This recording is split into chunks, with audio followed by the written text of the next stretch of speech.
반갑습니다. 오늘 하나님 말씀 보겠습니다. 하나님 말씀 야고보서 3장 13절에서 18절 말씀입니다.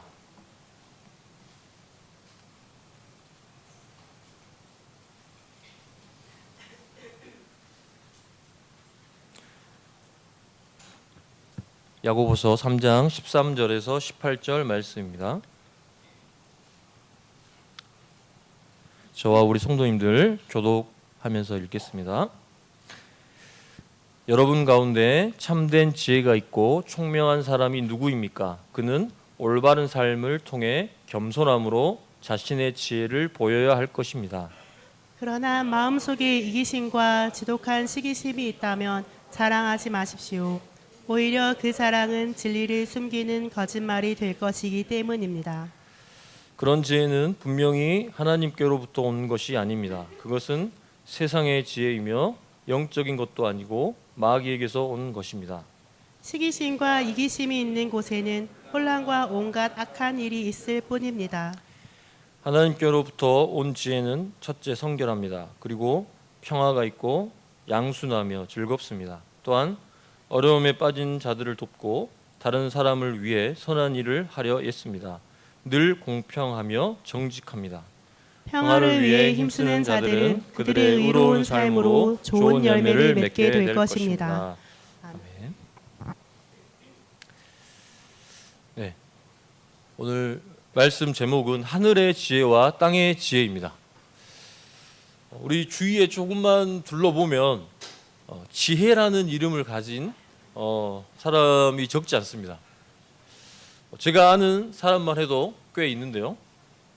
이 보통 지혜라는 이름은 과거에 기독교 가정에서 주로 지었던 것 같습니다. 요즘에는 잘 짓진 않는 것 같은데요. 그렇게 지혜라는 이름을 꽤 선호했던 이유는 제가 생각했을 때 아마도 지혜를 좋아하고 선호하기 때문이 아닐까 생각합니다. 성경에서 이 지혜라는 단어는 꽤 많이 등장합니다. 가장 많이 등장하는 본문 어디일까요? 네, 성경 바로 잠언입니다. 지혜의 의미를 잘 알고자 한다면 우리는 잠언을 깊이 연구하고 묵상하고 배우면 될 것입니다. 그런데 잠언에서 말하는 지혜는 우리가 통상적으로 말하는 지혜와 다른 것을 발견합니다. 무엇이 다를까요? 잠언 1장 7절에는 개역 개정 성경으로 읽으면 여호와를 경외하는 것이 지식의 근본이거늘 미련한 자는 지혜와 훈계를 멸시하느니라. 이 말씀에서 나오듯이 다른 것이 무엇일까요? 하나님을 경외함이 다릅니다. 그러니까 성경의 지혜와 지식은 무엇이 기초라고 말하고 있습니까? 하나님을 경외하는 것이 지식의 기초이고 시작이라고 말합니다. 하지만 세상에서의 지혜와 지식은 그렇지 않겠죠. 하나님의 지혜와 지식으로 기초를 삼고 있지 않습니다. 오늘 우리가 마주할 본문에서는 우리가 힘껏 추구해야 할 지혜가 무엇인지 보여줍니다. 그리고 반대로 우리가 결코 따르지 말아야 할 지혜도 말해주고 있습니다. 우리는 오늘 본문을 통해서 참 지혜가 무엇인지 분별하기를 소망합니다. 오늘 본문은 13절에 여러분 가운데 참된 지혜가 있고 총명한 사람이 누구입니까? 이렇게 시작하고 있습니다. 이 질문은 야고보 사도가 자신의 편지를 받는 교회의 성도 중에 누가 지혜롭고 총명한 자인지 모르기 때문에 알려달라고 하는 질문일까요? 그렇지 않을 것입니다. 그것을 문맥을 보면 알 수 있는데요. 야고보 사도는 교회 안에 지혜와 총명을 가진 자가 누군지를 알고 싶은 게 아닙니다. 야고보 사도는 지혜와 총명을 가진 자는 과연 어떤 자가 지혜와 총명을 가진 자인지를 알려주기 위해 이 질문을 한 것이죠. 우리가 지난달에 살펴봤듯이 그래서 잘 기억이 안 나실 수도 있는데 3장 1절에서 저희가 살펴봤듯이 편지를 받는 이 교회들의 지금 상황이 선생이 되고 싶어하는 자들이 많은 상황입니다. 즉 교회의 성도들을 말씀으로 지도하고 가르치고자 하는 자들이 있었는데, 근데 그들의 의도가 선했다고 했습니까? 네. 선하지 않고 그러한 건의를 통해서 높아지려고 하는 그런 욕심을 가진 의도였다는 것이죠. 이제 이러한 배경의 연장선상에서 오늘 야고보 사도는 말하고 있습니다. 즉 3장 1절에서 12절은 말과 혀에 관한 내용으로 성도들이 말을 통제하지 못할 때 발생하는 위험성과 그 영향력을 알아서 반드시 어떻게 하라고 말했습니까? 혀를 다스려야 된다고 명령했습니다. 그렇지 않게 되면 어떻게 된다고 했습니까? 그 삶이 불태워지는 멸망으로 가게 되는 것을 경고했습니다. 이제 야고보는 이러한 앞의 문맥 속에서 이제 선생이 되어 자랑하고자 하는 자들에게 다시 한번 경고하고 있습니다. 아마도 그들은 자신의 지혜와 총명이 있다고 그들은 생각하고 떠들었을지 모릅니다. 그래서 야고보 사도는 교회를 혼잡하게 하는 그들에게 과연 너희가 지혜와 총명이 있는 자인지 경고하고 가르치기 위해 이 질문을 한 것입니다. 그러면서 만약 그 답을 말합니다. 너희들이 만약 지혜가 있다면 그는 올바른 삶을 통해 겸손함으로 자신의 지혜를 보여야 할 것입니다 라고 말합니다. 이 말은 좀 더 원어를 번역하면 그는 지혜의 온유함에서 오는 일을 착한 행실로 보여줘야 한다라고 번역할 수 있습니다. 어디 성경에 나와 있는 건 아니고 제가 이제 여러 성경을 참고하고 이제 원어를 연구하면서 제가 번역한 건데요. 그는 지혜의 온유함에서 오는 일을 착한 행실로 보여야 한다. 지혜로운 자를 말하고 있는데요. 지혜로운 자는 무엇을 보여야 한다고 말하는 것입니까? 지혜로운 자가 지식을 보여야 한다고 말하고 있습니까? 아니면 자격증, 성적을 보여야 한다고 말하고 있지 않죠. 바로 개역 개정의 이제 표현대로 보면 무엇을 보여야 한다고 말하고 있냐면 바로 착한 행실, 착한 삶, 올바른 삶, 선한 삶을 보여야 한다고 말합니다. 이것은 기억이 잘 안 나실 수 있겠지만 저희가 이제 2장에서 살펴봤던 행함이 있는 믿음과 같은 것입니다. 우리는 대개 어떤 사람을 지혜로운 사람, 총명한 사람이라고 합니까? 어떤 사람을 여러분은 지혜로운 사람, 총명한 사람이라 합니까? 뭔가 영재 느낌이 나는 사람? 뭔가 이렇게 똑똑한 사람? 스카이 입학한 사람을 그렇게 생각하는 경향이 혹시 있는지 모르겠습니다. 만약 우리가 이렇게 생각한다면 우리의 지혜와 지식의 기준은 어디에 둔 것일까요? 소위 말해서 학습 능력에 둔 것이라고 할 수 있습니다. 어떤 정보를 습득하고 배우고 남들보다 좀 더 탁월하게 빠르게 정확하게 그것을 알아내는 능력을 말하는 거죠. 소위 말하는 이런 똑똑한 사람을 혹시 우리는 지혜롭다, 총명하다 이렇게 여기고 있지 않습니까? 그게 근데 아닙니다. 그런데 오늘 본문 13절에서는 지혜롭고 총명한 자가 보여줘야 할 것이 무엇이냐, 그런 것이 아니고 지혜의 온유함에서 오는 착한 행실이라고 말하고 있습니다. 여기서 우리는 또한 지혜의 온유함을 주목해 봐야 됩니다. 그럼 지혜의 온유함은 어떤 의미일까? NIV는 이렇게 번역합니다. 지혜에서 오는 온유함으로 번역하고 있습니다. 그러니까 우리가 지혜롭다면 온유할 수밖에 없다는 거죠. 지혜를 가지고 있지만 온유하지 않다. 나중에 나오듯이 어떤 내 마음에 이기심과 어떤 이기적인 야망, 시기심만 있다. 이것은 지혜라고 볼 수 없고 그 사람 총명한 자라고 볼 수 없다는 거죠. 야고보는 하나님께로부터 오는 참 지혜의 가장 큰 특징을 말하고 있습니다. 그것은 방금 말했던 무엇입니까? 하나님께로부터 오는 지혜를 가진 자의 가장 큰 특징, 바로 온유함.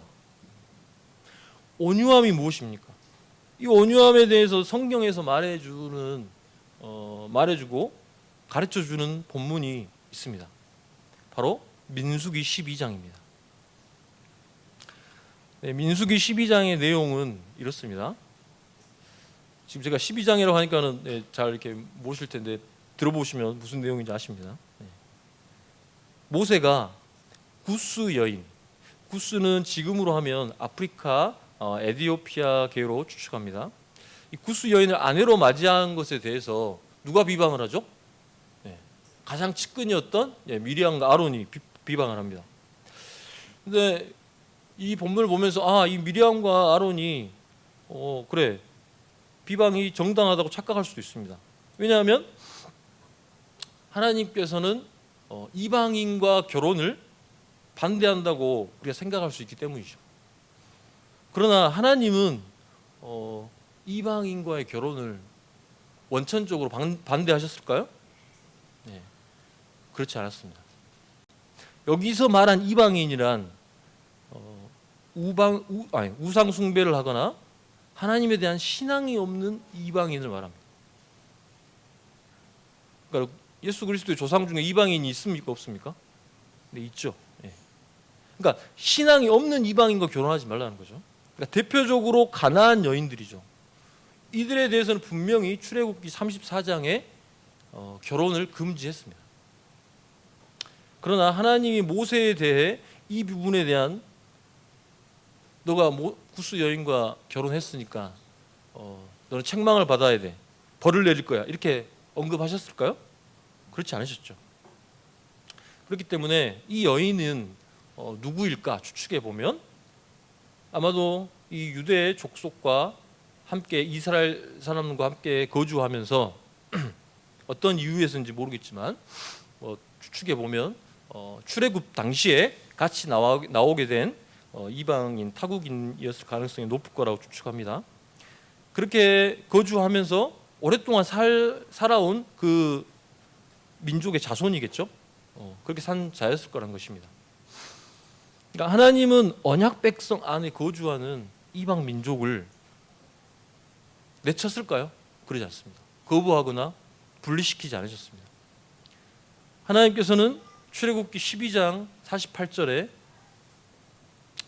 너희와 함께하는 거류하는 타국인이 여호와의 유월절을 지키고자 하거든 그 모든 남자는 할례를 받은 후에야 가까이 하여 지킬지니 곧 그는 본토인과 같이 될 것이나 할례를 받지 못한 자는 먹지 못할 것이니라. 무엇이라고 말하고 있습니까? 이방인은 절대 이스라엘 족속에 들어올 수 없다고 말하는 건가요? 그렇지 않죠. 이방인도 할례를 받으면 유월절을 지킬 수 있게 했고 본토인, 즉 이스라엘인과 같이 될 것이라고 말씀하셨습니다. 하지만 미리암과 아론은 하나님의 뜻에 부합하지도 않는 것을 가지고 무리하게 모세의 지도자 권위를 비방하며 선동하기에 이르렀죠. 이는 미리암과 아론이 모세의 결혼이 못마땅해서라기보다는 무엇일까요? 민수기 12장 2절에 그들이 이르되 여호와께서 모세와만 말씀하셨느냐 우리와도 말씀하지 아니하셨느냐 하매 여호와께서 이 말을 들으셨더라. 여기서 보듯이 이들의 주장은, 그들이 하고 싶었던 말은 그들에게도 하나님께서 말씀하셨기에 자신들도 모세와 같은 영적 권위가 동등함을 주장하고 싶었던 것입니다. 하지만 실상은 그들이 주장하는 것처럼 그들의 지위는 모세의 영적 지위와 같은 것인가요? 그렇지 않죠. 하나님께서는 이스라엘 장로들이나 미리암이나 아론은 어떻게 그들하고 말씀하셨냐면 꿈이나 환상을 통해서 그들하고 말했습니다. 하지만 모세하고는 어떻게 말했느냐? 얼굴과 얼굴을 페이스 투 페이스. 예. 그러니까 근데 뭐 하나님의 얼굴을 그럼 실제로 봤느냐 모세가? 그건 아니죠. 예, 그건 아닙니다. 이 말은 무슨 말이냐? 하나님의 얼굴을 본 것이 아니라 가까이서 말씀하셨다는 말이에요. 모세와 하나님이 은밀하게 결코 하지 않으셨고 또 하나님의 형상을 보여주셨습니다. 즉 모세는 백성과 하나님 사이에 아주 전무후무한 특별한 중보자로 부르심을 받았죠. 하지만 모세는 그의 가장 가까운 누나와 형에게서 공개적으로 모욕적인 발언과 비난을 들었던 것입니다. 만약 여러분이 모세였다면, 이런 상황에 같이 놓였다면 어떻게 반응하시겠습니까? 아니 내가 누군 줄 알고 지금 나에게 이런 모욕을 주는 거야? 나는 하나님을 가까이 대하면서 직접 음성을 듣고 말한 사람이에요. 당신들이 아무리 내 형, 누나라고 해도 나와 하나님 사이만큼 친밀하지 못한 거 알죠? 이러면서 이런 식으로 말하지 않았을까? 만약에 저라면. 우리 성도님들 잘 모르겠습니다. 아무튼 모세는 하나님의 최측근이기에 감히 자신에게 반기를 드는 것에 대해 하나님 찬스를 이용해서 입을 다물게 했을 수 있다는 것이죠. 그런데 모세는 어떻게 했습니까? 성경은 이에 대해 모세가 그를 변호하기 위해 어떤 말을 했다고 했을까요? 어떤 말을 했다고 기록하고 있지 않습니다. 다만 민수기 13장 3절에 보면 표준 세번역으로 보면 모세로 말하자면 땅 위에 사는 모든 사람 가운데서 가장 겸손한 사람이다 이렇게 밝혀두고 있습니다. 여기서 겸손이라는 단어는 앞에서 말한 이 온유함과 같은 단어를 쓰고 있습니다. 그러니까 모세는 자신이 부당하게 비난을 당하고 모함을 당했지만 분을 내거나 소리치지 않았습니다. 그는 어떻게 했습니까? 다만 그는 잠잠히 있었습니다. 하나님과 이스라엘의 중보자라는 큰 권위가 있었지만 그 권위를 사용하지 않고 않고 잠잠히 입을 다물고 있었습니다. 여기에서 우리는 온유함이 무엇인지 발견하게 됩니다. 우리는 더 나아가서 이러한 온유함의 끝판왕 바로 그리스도를 우리가 기억하게 됩니다. 마태복음 11장 29절에서 예수님은 무엇이라고 자신을 소개하죠? 나는 마음이 온유하고 겸손하니 나의 멍에를 메고 내게 배우라 이렇게 말씀하십니다. 그리고 실제로 그렇게 사셨죠. 예수님은 십자가에서 못 박히시기 전에 재판을 당하시잖아요. 재판 당하셨을 때 예수님이 납득할 만한 합당한 그런 증거를 댔습니까? 사람들이? 그러지 않죠. 대제사장과 장로들이 아주 분통 터지는 그런 증거를 가지고 예수님을 모함하잖아요. 고발합니다. 이때 예수님이 한마디 안 하시죠. 아무 대답도 하지 않으십니다. 또한 십자가에 못 박히시기 전에 침뱉음과 모욕과 희롱을 당하셨지만 아무 말씀도 하지 않으셨습니다. 그리고 십자가에 못 박혀 매달려 있을 때에도 사람들은 예수님께 십자가에서 내려와 보라고 하지만 그렇게 조롱했지만 이에 대해 어떤 말도 하지 않으셨습니다. 이러한 모습은 감히 어떤 누구도 할 수 없습니다. 이러한 모습은 누구나 쉽게 할 수 있는 모습이 아닙니다. 왜 그럴까요? 예수님이 누구십니까? 예수님은 만왕의 왕이시죠. 창조주십니다. 주권자세요. 그런데 피조물이 자신을 조롱하잖아요. 자신을 죽이려고 하죠. 그렇지만 어떤 말도 하지 않으셨죠. 그저 짓밟힌 꽃처럼 되셨지만 침묵하셨습니다. 왜 침묵하셨을까요? 우리를 구원하시기 위해서, 하나님 아버지의 뜻을 이루기 위해서 그렇게 하신 거죠. 모세가 왜 침묵하셨을까요? 모세가 왜 침묵했을까요? 그도 마찬가지로 하나님의 의를 이루기 위해서 자신을 향한 비난과 비방을 온몸으로 받은 것입니다. 바로 온유함이란 모세와 예수 그리스도처럼 하나님의 의를 이루기 위해 참고 인내하는 것입니다. 자신이 못나서 그런 게 아니고, 능력이 없어서 그런 게 아니고, 힘이 없어서 참는 게 아니죠. 오직 하나님의 뜻을 위해서입니다. 하나님의 지혜를 가진 자는 온유함으로 착한 행실을 보일 줄 알아야 됩니다. 착한 행실은 하나님의 말씀을 따르는 생활을 말합니다.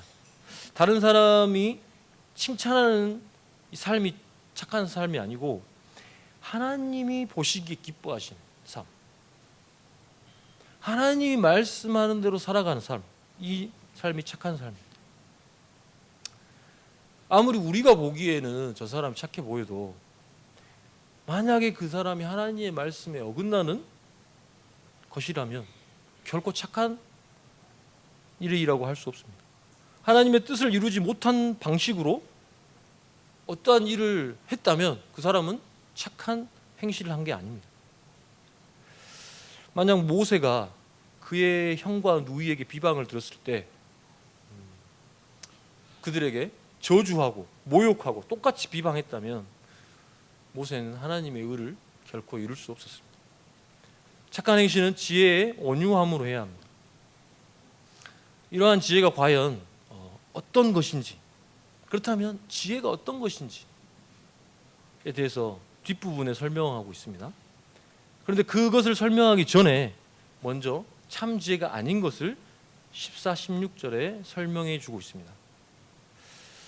자, 하나님의 지혜가 아닌 것의 특징은 14절에 잘 보여주고 있습니다. 야고보는 그러나 마음속에 이기심과 지독한 시기심이 있다면 자랑하지 마십시오. 오히려 그 자랑은 진리를 숨기는 거짓말이 될 것이기 때문입니다. 라고 합니다. 야고보 사도는 자랑하지 말라고 말합니다. 어떤 경우에 자랑치 말라고 합니까? 어떤 경우? 너희 마음속에 이기심과 지독한 시기심이 있을 경우를 말합니다. 여기서 이기심은 다른 번역에서는 이기적인 야심이라고 했습니다.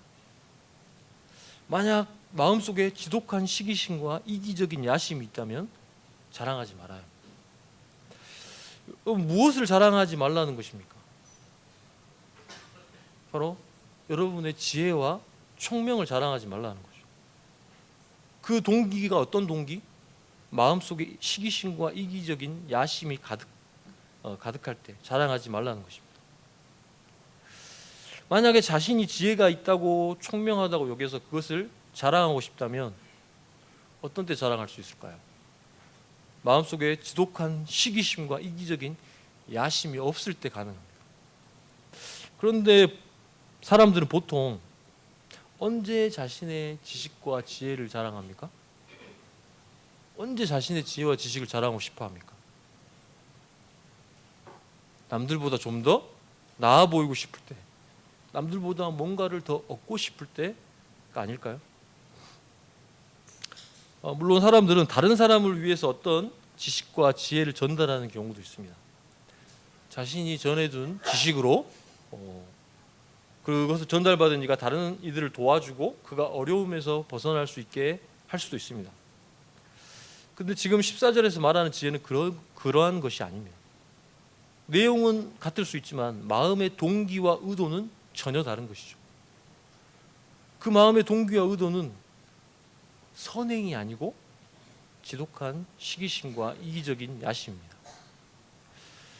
우리가 마음을 잘 다스리지 못하면 쉽게 이렇게 변질 되겠죠. 다른 이들을 돕고 섬기려는 것이 아니라 다른 이들 위에 군림하고 내가 더 이익을 얻기 위한 도구가 될 수 있다는 거죠. 우리는 지혜와 지식이 그렇게 될 수 있다는 것을 알고 경계해야 합니다. 우리가 지식을 쌓고 뭔가를 더 배우려고 하는 이유는 무엇일까요? 다른 이들을 섬기고 돕기 위해서인가요? 아니면 내가 다른 이들보다 좀 더 나아 보이고 다른 이들보다 더 이익을 얻고자 하기 때문인가요? 만약에 전자와 같은 이유로 우리가 지혜와 지식을 얻기 위해 쓴다면 하나님 기뻐하시겠죠. 그러나 만약에 우리가 다른 이들보다 좀 더 나아 보이고 더 이득을 얻기 위해서 그러한 이유로 우리가 지혜와 지식을 얻기 위해 애를 쓴다면 하나님께서는 미워하시는 것임을 알아야 합니다. 요즘 사람들은 무엇이라도 배우려고 애를 쓰는 것 같습니다. 다양한 자격증, 여러 가지 취미, 다양한 운동 등을 갖추고 또 배우는 것을 즐깁니다. 여러 가지 배우는 것이 그리고 자격을 갖추는 것이 절대 나쁜 게 아니죠. 나쁜 게 아닙니다. 왜? 이 세상은 하나님의 창조물이기 때문에 우리는 그것을 아는 것을 통해 기쁨과 하나님에 대한 지식을 완전하진 않지만 불충분하지만 그것을 얻을 수 있습니다. 그런데 때로는 이러한 배움의 욕구들이 나를 높이기 위한 도구로 전락한다는 것입니다. 그러기에 그들은 자랑하지 말아야 합니다. 다른 이들을 위해 군림하기 위해 입을 여는 자들은 결코 입을 열어 자랑하지 말아야 합니다. 그리고 그것을 진리를 거슬러 거짓말하는 것이라고 경고합니다. 야고보가 보낸 이 편지의 수신교회에 이러한 자들이 있었을 것이라고 볼 수 있겠죠. 사람을 살리고 진리를 세우는 지혜가 아니라 다른 이들 앞에서 우쭐대고 지식을 자랑하며 거짓말하는 자들, 마치 민수기 12장에 나왔던 미리암과 아론 같은 자들이었다는 것이죠. 이들의 모습은 13절에서 밝힌 하나님의 지혜, 참 지혜가 가진 특성과는 정반대의 모습이죠. 그러므로 15절에서는 무엇이라고 말하고 있나요? 그런 지혜는 분명히 하나님께로부터 온 것이 아닙니다. 그것은 세상의 지혜이며 영적인 것도 아니고 마귀에게서 온 것입니다 라고 합니다. 이런 지독한 시기심과 이기심을 가진 지혜는 위로부터 내려온 것이 아니라고 합니다. 위로부터 내려왔다. 위로부터 내려왔다는 것은 개역 개정에 이렇게 이제 표현하는데요. 위 바로 하늘이죠. 하늘은 이 유대인들은 하나님이 계신 곳 그리고 하나님과 동일시했습니다. 그렇기 때문에 우리가 유대인들을 주로 그 수신자로 설정한 마태복음에는 다른 복음서에서 찾아볼 수 없는 단어가 나오죠. 바로 천국이라는 단어입니다. 바로 천국은 하늘나라라는 말이죠. 그렇기 때문에 앞에서 언급한 이 지혜 결코 하나님이 주시는 지혜가 아니라는 것이라고 말하고 있죠. 아무리 경건하게 포장하고 종교적 용어로 말을 한다고 해도 그들의 마음에 악한 동기가 있다면 그것은 하나님의 지혜가 아니라고 말합니다. 그것의 출처는 그러면 어디라고 말합니까? 바로 땅 위의 것, 정욕의 것, 귀신의 것이니라고 합니다. 땅 위의 것이란 세상에 속한 것을 뜻합니다. 하나님과 반대되는 하늘과 반대되는 것, 타락한 세상에서 나온 것입니다. 모든 지혜와 지식이 하나님께로부터만 오는 것은 아닙니다. 그렇기 때문에 우리는 어떤 것이 하늘의 지혜이고 어떤 것이 땅의 지혜인지 분별할 줄 알아야 합니다. 내가 듣기 좋은 말이라고 해서 하나님의 지혜가 아니고 내가 듣기 싫은 말이라고 해서 하나님의 지혜가 아닌 것이 아닙니다. 여기 초등학생들이 좀 있죠. 네. 예를 들면 이제 잘 들어보세요. 네. 아이스크림을 파시는 분이 우리 여러분들 우리 아이들에게 아이스크림을 많이 팔기 위해서 지나가는 아이들에게 얘들아 아이스크림을 먹으면 공부도 잘할 수 있고 키도 쑥쑥 클 수 있고 축구도 잘할 수 있다. 이 아이스크림 한번 먹어봐라.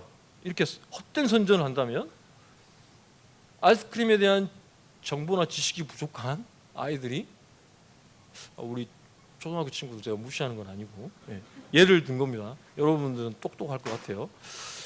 하지만 간혹 가다가 그 말에 넘어가서 혹시라도 아이스크림을 사 먹는 수도 있겠죠. 자, 이와 같이 내 입장에서 듣기에는 좋다고 해서 모두 하나님의 지혜와 지식은 아닙니다. 때로는 아이들이 부모님께서 아이들에게 과제하고 놀아라, 일찍 잠자리에 누워라, 스마트폰 적당히 해라, 이런 말씀 하시잖아요. 이런 말씀이 우리 친구들 듣기 좋은가요? 듣기 싫어할 수 있어요. 우리 착한 친구들은 다 듣기 좋아하겠지만 듣기 싫어할 수 있는 친구들도 있을 수 있습니다. 자, 그렇다면 이 말이 지혜로운 말인가요? 지혜롭지 않는 말인가요? 이 말은 지혜로운 말이죠. 내가 듣기 싫지만 그러니까 내가 듣기에는 싫지만 그 말이 하나님의 지혜가 있는 경우가 있습니다. 그렇게 무턱대고 내 생각과 내 지식에 의존해서 판단해서는 안 되겠죠. 그렇다면 무엇에 우리가 기준을 두어야 됩니까? 우리가 이것이 하나님의 지혜인지 아닌지 알려고 할 때 바로 성경입니다. 우리 후세대가에 나오죠. 성경은 우리의 모든 삶의 표준이라고 믿는다고 우리가 고백하잖아요. 근데 바로 성경만이 우리의 삶의 기준이고 잣대라는 것을 알아야 됩니다. 또한 하나님의 지혜가 아닌 것은 정욕적입니다. 이 말은 성령에 속한 것에 반대된다는 뜻입니다. 성령이 없는 자, 육체의 본능대로 사는 것을 말합니다. 그럼 어떤 것이 육체의 본능대로 사는 것일까요? 방금 말했듯이 성령을 무시하고 자기의 욕심과 욕구대로 사는 것을 말하죠. 남들보다 우위에 서 있으려 하고 잘 보이려고 하는 것은 성령님이 인도하는 바가 아니죠. 그것은 성령님께 속한 것이 아닙니다. 그것은 바로 우리의 타락한 본성에 속해 있는 거죠. 그런데 우리는 이런 유혹을 받을 때가 많지 않나요? 우리 학생들 같은 경우 내가 친구보다 시험을 좀 더 받았을 때 시험을 좀 못 봐서 낙담하고 있는 아이들에게 자랑하면 안 됩니다. 우쭐대거나 하면 안 된다는 거예요. 그리고 그 시험 점수로 내가 쟤보다는 20점 더 맞았으니까 내가 20점 더 높은 인간이야, 이렇게 생각해서는 절대 안 된다는 거예요. 이러한 생각은 여러분 성령님께서 주시는 생각이 아닙니다.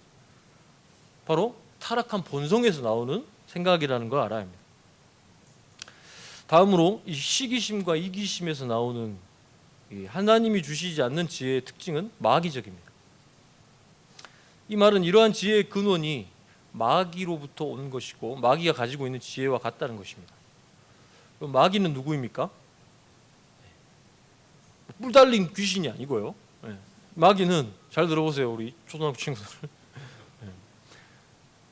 마귀는 바로 거짓말하는 자, 처음부터 살인한 자, 우리를 시험하는 자, 그리고 형제를 꾀임에 넘어가게 해서 넘어뜨리게 하는 자를 라고 성경은 말하고 있습니다.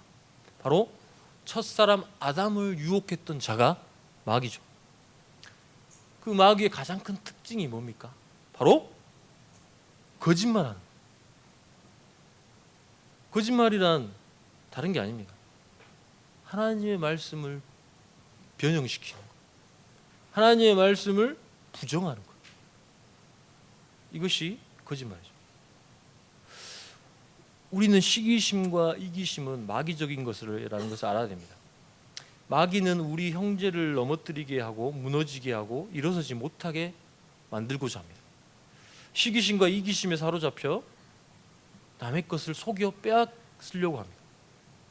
나의 입술로 남을 속여서 남의 것을 내 것으로 만들고자 한다면 그것은 이미 우리가 마귀에게 넘어가 있는 것이죠.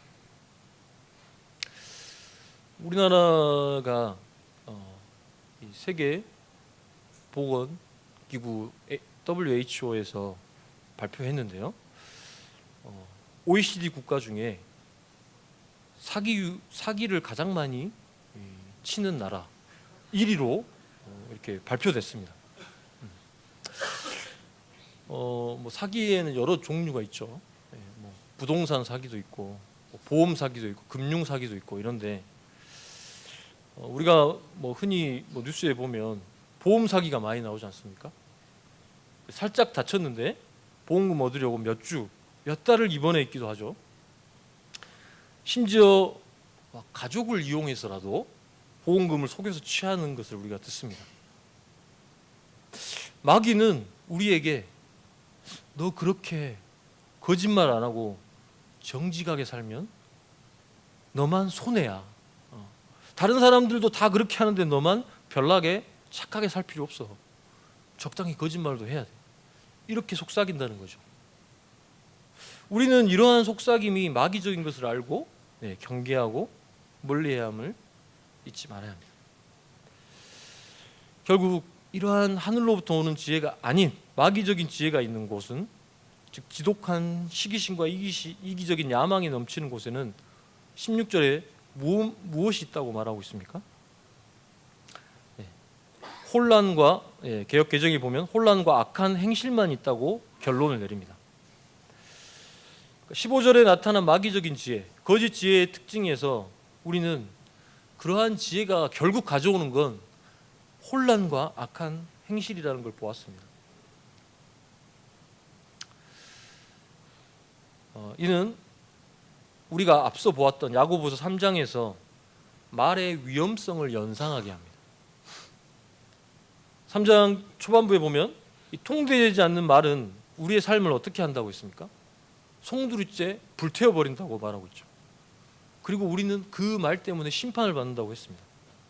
이와 마찬가지로 이런 통제되지 않는 말에서 내뱉게 되는 지혜와 지식은 어떻게 된다는 거예요? 우리의 삶을 죄악으로 몰고 간다는 것입니다.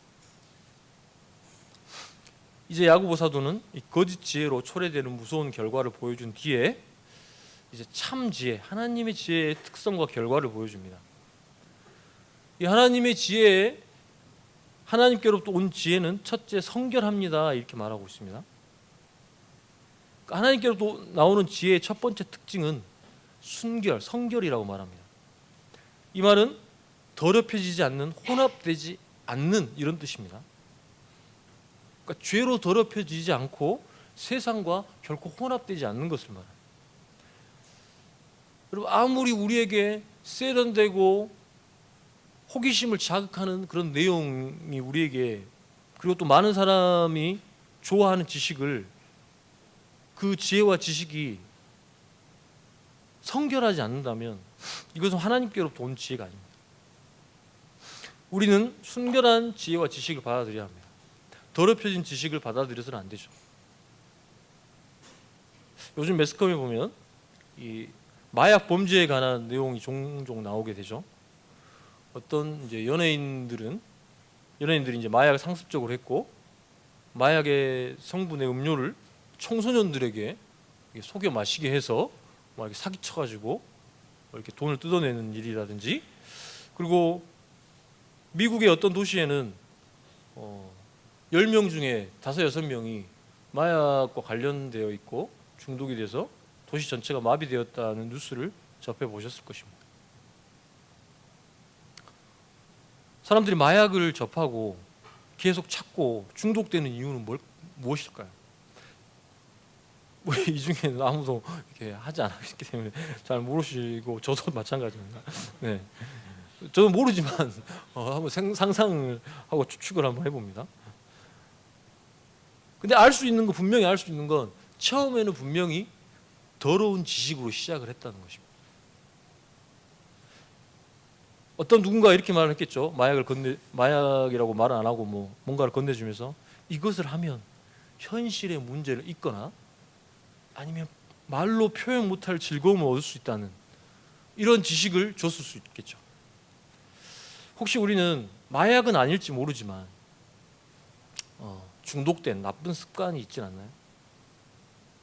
저도 한번 이렇게 내가 가지고 있는 나쁜 습관이 무엇일까 한번 생각해 봤습니다. 우리 아까 찬양 인도자 분께서도 살짝 언급하셨는데요. 네. 우리가 육체가 피곤하면 다른 이들을 평소와는 다르게 예민하거나 까칠하게 대하는 그런 경우가 있지 않나 이런 생각을 하게 됐습니다. 그런 습관이 나에게 있다 라는 생각이 좀 들었는데요. 만약 우리가 이러한 잘못된 어떤 습관, 그런 모습이 있다면 우리 안에 왜 그런 모습이 있을까? 바로 잘못된 지식이 들어와 있기 때문이라고 생각할 수 있습니다. 어떤 지식입니까? 내가 지금 몸이 힘든데 나를 신경 쓰게 만들면 나는 그것에 대해 적당한 응징을 할 수 있다 라는 생각이 있지 않을까요? 이러한 지식은 철저히 어떤 지식입니까? 하나님께서 오는 지식인가요? 자기 중심적인 지식, 이기적인 지식이라고 할 수 있죠. 그렇다면 바른 지식은 어떤 걸까요? 내가 몸이 힘들어도 다른 이들을 대할 때 온유함과 존중함으로 사랑해야 한다. 이런 지식이겠죠. 그리고 다음으로 하나님의 지혜의 특성은 평화입니다.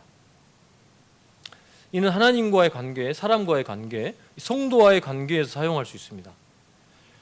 하나님과 평화하게 해주고 사람과 평화롭게 해주고 성도들과 평화롭게 해줍니다. 어떤 지식이 이러한 평화를 가져옵니까?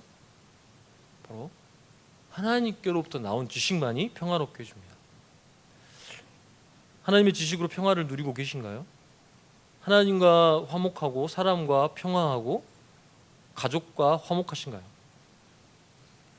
만약 우리가 다른 이들과 화목하지 않다면 우리는 하나님이 주신 지혜가 아닌 다른 지혜를 받았기 때문입니다. 하나님의 지혜는 우리를 화목하게 만듭니다.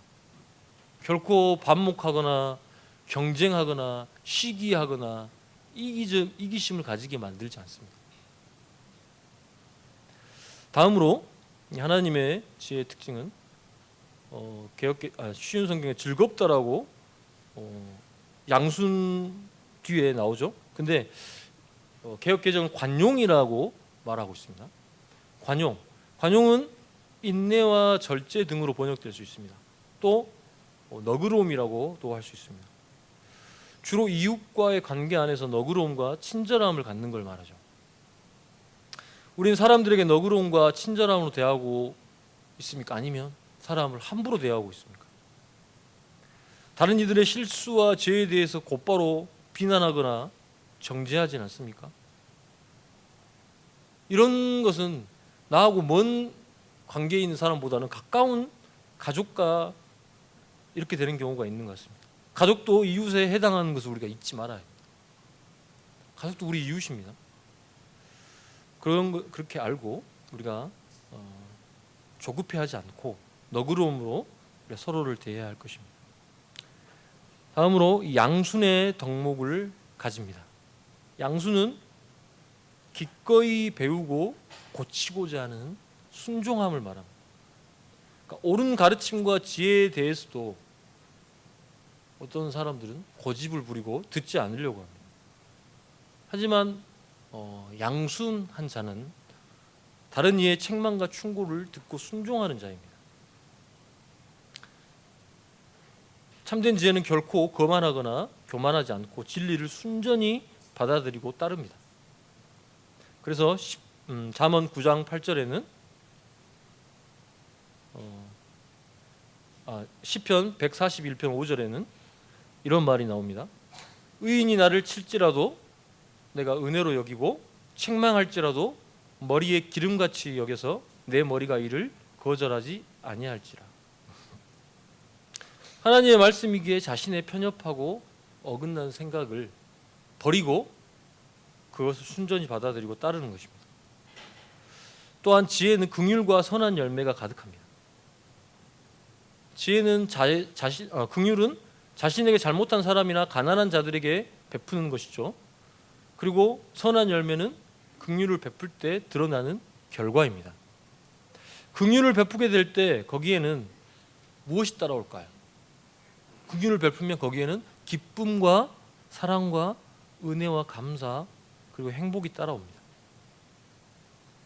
이것이 선한 열매라는 것이죠. 그리고 마지막으로 편벽되고 거짓이 없는 것입니다. 편벽이 없다는 것은 편견과 편파성이 없는 것을 의미합니다. 거짓이 없다는 것은 꾸미거나 위장하지 않는 것을 말합니다.